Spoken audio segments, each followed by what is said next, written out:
فتعالى الله الملك الحق لا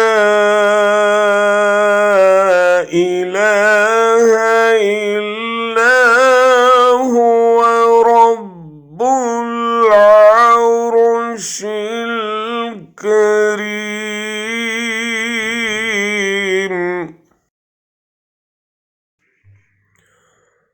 فتعالى الله الملك الحق لا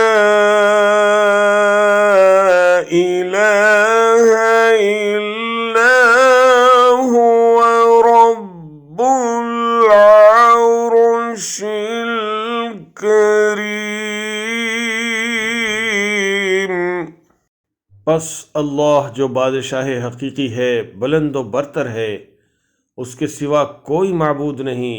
बुजुर्गी और इज़्ज़त वाले अर्श इक़्तिदार का वही मालिक है।